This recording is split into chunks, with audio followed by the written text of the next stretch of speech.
السلام علیکم۔ ایک باحجاب خاتون میٹرو میں سوار ہوئی۔ دروازے سے گزرتے ہوئے اس کی چادر ایک جگہ اٹک گئی جس سے وہ خاتون لڑکھڑائی۔ ایک خاتون جس نے نامناسب اور تنگ لباس پہنا ہوا تھا چیخ کر بولی، یہ کیا کر رہی ہو اور کیسا لباس پہنا ہوا ہے؟ اس گرمی میٹرو میں بیٹھے بقیہ افراد بھی متوجہ ہوئے، لیکن اس باحجاب خاتون نے جلدی سے خود کو سمیٹا اور اسی خاتون کے ساتھ جا کر بیٹھ گئی۔ جب میٹرو چل پڑی تو اس باحجاب خاتون نے اس خاتون کو کان میں کہا کہ یہ چادر میں نے تمہاری خاطر پہن رکھی ہے۔ یہ سن کر اس خاتون نے کہا کہ میری خاطر؟ میں نے تمہیں کب کہا کہ میری خاطر تم چادر پہنو اور اس گرمی میں پسینے سے شرابور ہو؟ اس نے کہا، بالکل، میں نے یہ لباس تمہاری خاطر پہنا ہے تاکہ اگر ایک دن تمہارا شوہر جس سے تم نے نکاح کیا ہے اور عہد کیا ہے کہ وہ تمہارے علاوہ کسی اور خاتون کی طرف نظر اٹھا کر نہیں دیکھے گا، کبھی تم سے بے وفائی نہ کرے اور میری طرف متوجہ نہ ہو، کبھی میرے حسن کی طرف مائل ہو کر اس کا دل تم سے اچاٹ نہ ہو اور تمہاری ازدواجی زندگی خراب نہ ہو، اس کی توجہ فقط تمہاری ذات تک محدود رہے، اس لیے میں نے اپنے اوپر سختی کر کے تمہارے گھر کو محفوظ کیا ہے۔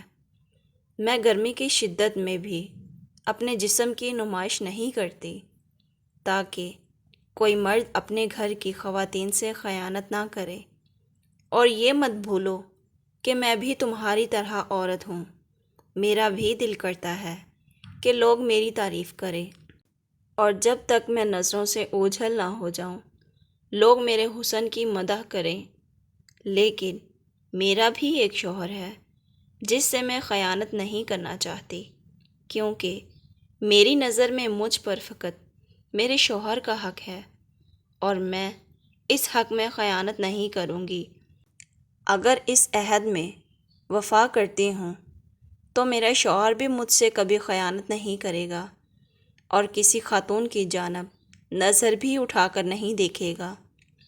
لیکن تم جیسی عورتوں نے کہ جن کے گھروں کی حفاظت ہم اپنے حجاب سے کرتی ہیں، اپنے جسموں کی نمائش کر کے مردوں کو اپنی طرف متوجہ کرتی ہیں اور اپنے حسن کی طرف بھاتی ہیں، مردوں کی ایک ایک نظر کی بھیک مانگتی ہیں۔ اب تم بتاؤ، اعتراض مجھ پر کرنا چاہیے یا مجھے تم پر؟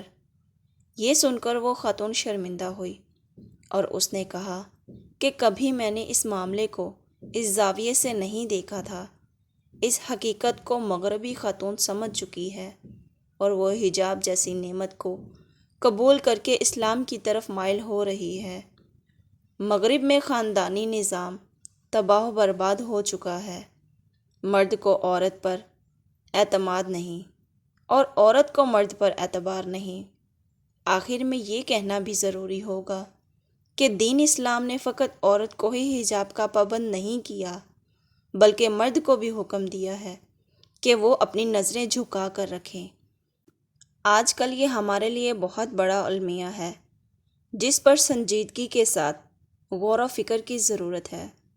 امید کرتی ہوں ناظرین آپ کو یہ میری سٹوری بہت اچھی لگی ہوگی، تو پلیز میرے چینل کو لائک اور سبسکرائب کریں اور ساتھ ہی لگے بیل آئیکن کو ضرور دبائیں تاکہ میری آنے والی ویڈیوز آپ تک پہنچتی رہیں۔